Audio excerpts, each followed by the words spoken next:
போதி வணக்கம். நம்முடைய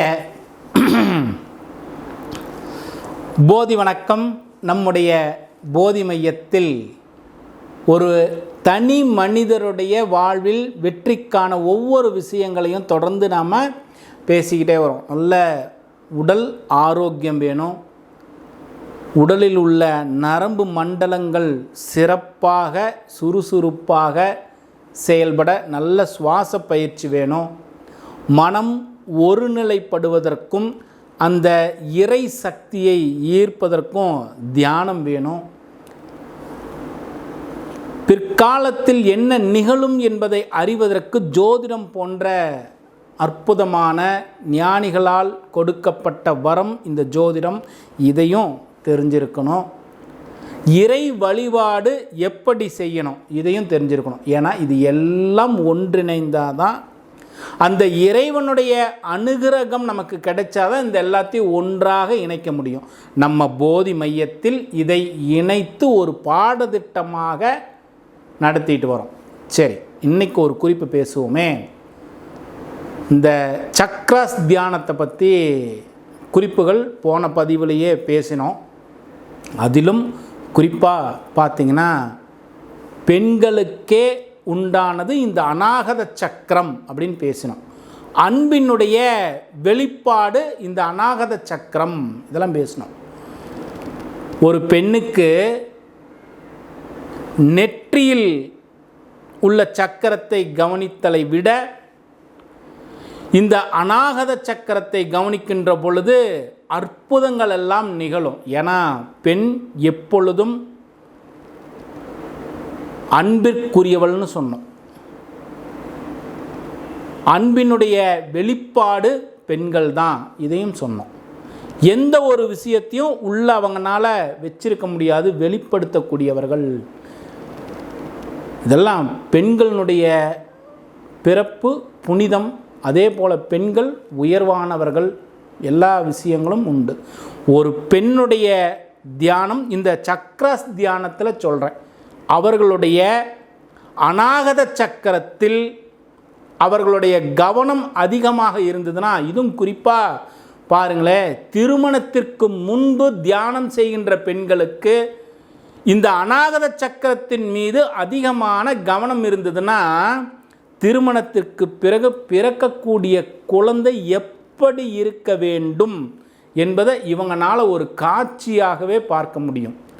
இப்படி தான் இந்த குழந்தை இருக்கணும் அப்படிங்கிறத இவங்களால அதை உருவாக்க முடியும். இவங்களுடைய கவனம் நெற்றியை விட அநாகத சக்கரத்தில் அதிகமாக இருந்ததுன்னா அவர்களுக்கு காட்சிப்படுத்தக்கூடிய தன்மை அதிகமாக இருக்குமா. நிறைய கவனித்து பாருங்கள். அவங்க அந்த குழந்தையோட ஒன்றை இணைஞ்சுக்குவாங்க, நல்ல தளர்வாக. இதை திருமணத்திற்கு முன்பே இந்த தியானத்தை பயிற்சியாக செய்தவர்களுக்கு திருமணத்திற்கு பின்பு ஒரு நல்ல பலன் கிடைக்கும். எதெல்லாம் அவங்களுக்கு இந்த மாதிரி குழந்தை வேணும், இந்த குழந்தை இப்படி அறிவுபூர்வமானதாக இருக்கணும், நல்ல ஆயுளோடு இருக்கணும், நல்ல தேக ஆரோக்கியத்தோடு இருக்கணும், இப்படி அந்த குழந்தையினுடைய அத்துணை விஷயங்களும் இந்த தாயாரே என்ன செய்திருவாங்க, அந்த குழந்தையை ஒரு வடிவமைக்க முடியும். அவ்வளோ சக்தி வாய்ந்த தியானம். இந்த அநாகத சக்கரத்தை கவனிக்க கவனிக்க பெண்ணிற்கு ஒரு மிகப்பெரிய மாற்றத்திற்கு உண்டானது தான். ஆகையினால தான் ஒவ்வொரு விஷயங்களும் சொல்கிறோம். ஆணுக்கு ஒரு இடத்துல பாசிட்டிவ் எனர்ஜியும் பெண்ணுக்கு ஒரு இடத்துல பாசிட்டிவ் எனர்ஜியும் இருக்குது. பெண்கள் முழுக்க முழுக்க அன்பு சார்ந்தவர்கள். இதை தான் நம்ம தொடர்ந்து பேசிக்கிட்டே வரோம். பெண்களால் எப்பொழுதும் இந்த அநாகத சக்கரத்தை கவனிக்கும் பொழுதே பாருங்கள், அவங்கள்ட்ட நீங்கள் பக்கத்தில் போகும்போது ஒரு வகையான வாசங்கள் இருக்கும். நல்ல தியானம் செய்கிறாங்க அப்படின்னாவே அவங்கள்ட்ட நல்ல ஒரு ஈர்ப்பு இருக்கும். பொதுவாகவே யார் தியானம் செய்கிறவங்களாக இருந்தாலும் அவர்கள்ட்ட ஒரு ஈர்ப்பு இருக்கும். குறிப்பாக பெண்கள் நல்ல தியானம் வச்சுருந்தாங்கன்னா ஒரு நல்ல ஈர்ப்பான விஷயத்தோடு தான் இருப்பாங்க. அவங்களுக்கு அந்தளவுக்கு இந்த அநாகத சக்கரத்தினுடைய பலம். அவர்களுடைய குழந்தைங்க, அவங்களுக்கு திருமணத்திற்கு முன்பு தியானத்தில் இருக்கிறவங்களுக்கு எது போன்ற கணவர் அமையணும், இந்த விஷயங்கள் எல்லாம் நெற்றிக்கண்ணை விட இந்த அநாகத சக்கரத்தில் பெண்களுக்கு பலம் அதிகம். இங்கிருந்து அவங்களால அதை உருவாக்கிக்க முடியும். அவ்வளோ சக்தி நிறைந்த விஷயங்கள் எல்லாம் இருக்குது. இதை உங்களுடைய பயிற்சி உங்களுக்கு அனுபவமாக கொடுக்கும். வெறும் வார்த்தைகளில் இந்த எந்த ஒரு விஷயத்தையும் உங்களுக்கு புரிஞ்சிடாது. இதை நீங்கள் பயிற்சி செய்கின்ற பொழுது இதனுடைய பலன்கள் உங்களால் உணர முடியும். அப்போது பெண்களுக்கு அநாகத சக்கரம் தான் சிறப்பான பலன்களை கொடுக்கும். நெற்றியை விட அநாகதம் தான் உயர்வு. சரி, இப்படி ஒவ்வொரு நிலைகளாக ஒவ்வொரு தவப்பயிற்சிகளாக வரக்கூடிய ஒவ்வொருவருக்கும் ஒவ்வொரு விஷயங்களை இவங்களுக்கு இதுதான் பொருந்தும், இந்த யுக்தி தான் இவர்களுக்கு பலன் கொடுக்குங்கிறத இந்த ஜாதகங்கள் கொண்டு நம்ம நிர்ணயம் செய்கிறோம்.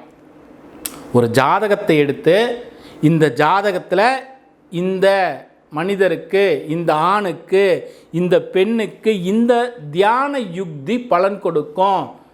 இந்த சக்ராஸ் தியானங்கிறது ஒரு வகையான தியானம். இன்னும் பல தியான முறைகள் இருக்குது. எந்த தியான முறைகள் பொருந்தும், எந்த யுக்தி இவங்களுக்கு பலன் கொடுக்கும், இதையெல்லாம் ஒருவருடைய ஜாதகத்தை வச்சு உறுதி செய்திட முடியும். அப்போ அதுவும் தேவை, தியானம் தேவை, நல்ல சுவாச பயிற்சி தேவை, தேகம் நல்ல ஆரோக்கியமாக இருக்கணும். ஒன்று உடற்பயிற்சி செய்யலாம், வாக்கிங் போகலாம், இல்லை யோக பயிற்சி செய்யலாம். எதை உங்களால் இந்த தேகத்தை வலுவாக வைத்திருப்பதற்கு செய்ய முடியுமோ அதை செய்யலாம். நிச்சயம் இது அனைத்தும் ஒன்றாக சேர்ந்தால் மட்டும்தான் ஒரு தனி மனிதனுடைய வெற்றி. இதை தான் நம்ம போதி மையத்தில் தொடர்ந்து நம்ம சொல்லிக்கிட்டே வரோம். எல்லாம் ஒன்றிணையணும், நல்ல தேக ஆரோக்கியம் இருக்கணும், இறை வழிபாடு இருக்கணும், நல்ல தியானம் இருக்கணும், நல்ல சுவாச பயிற்சி வச்சுருக்கணும், உணவு பழக்க முறை நல்லா இருக்கணும்.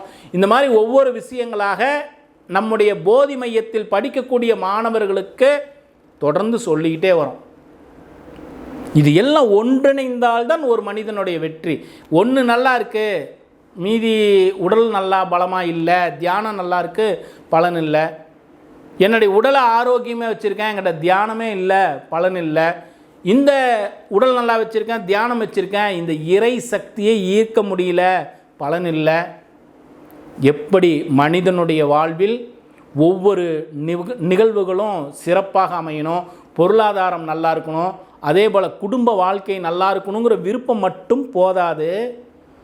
அதற்கு இந்த அடிப்படையான விஷயங்கள் எல்லாம் உங்களுக்கு ஒருங்கிணைந்தால்தான் வாழ்க்கையில் குறையில்லாமல் சமநிலையோடு போக முடியும். நம்ம காசை பிடிச்சிட்டோம், நல்லா உழைச்சி பொருளை சம்பாரிச்சிட்டோம், இந்த பொருளை அனுபவிப்பதற்கு தேகம் நல்லா இருக்கும். தேக ஆரோக்கியத்தை விட்டுட்டு காசை மட்டும் பிடிச்சி வச்சுட்டு என்ன பண்ண போகிறோம்? ஒரு நல்லது கூட சாப்பிட முடியாது, இனிப்பாக ஒரு பொருள் திங்க முடியாது, பால் சேர்க்காதீம்பாங்க, சர்க்கரை சேர்க்க வேண்டாம்பாங்க. அப்போது பொருள் சேர்க்கின்ற ஆர்வத்தோடு இந்த உடலை ஆரோக்கியமாக வைத்திருக்க வேண்டிய ஆர்வமும் இணையணும்.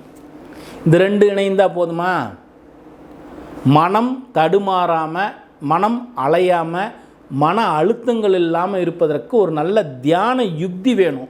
உங்களுக்கு எந்த யுக்தி பொருந்துகின்றதோ அந்த யுக்தியை தேர்ந்தெடுத்து நீங்கள் செய்ய வேண்டியது அவசியம். அப்போது நல்ல உடல் பலமாக இருக்கணும், நல்ல தியானம் இருக்கணும், நல்ல இறைவனுடைய அனுகிரகம் வேணும். ஏன்னா இறைவனுடைய அனுகிரகம் இல்லைன்னா ஒன்றுமே நடக்காது. அந்த இறை சக்தி உங்களுக்கு இது நடக்கணுங்கிற ஆசீர்வாதம் பண்ணணும். எப்படி ஒவ்வொரு நிலைகளாக படிப்படியாக நாம் உயர்வதற்கு உண்டான வழிகளை இந்த போதி மையத்தில் ஒவ்வொருடைய மாணவர்களுக்கும் நாம் சொல்லிக்கிட்டே வரோம். தொடர்ந்து பயிற்சியின் பேரில் பலன் நிச்சயம் உண்டு. இறைவனுடைய அனுகூலம் பரிபூர்ணமாக கிடைக்கட்டும். போதி வணக்கம்.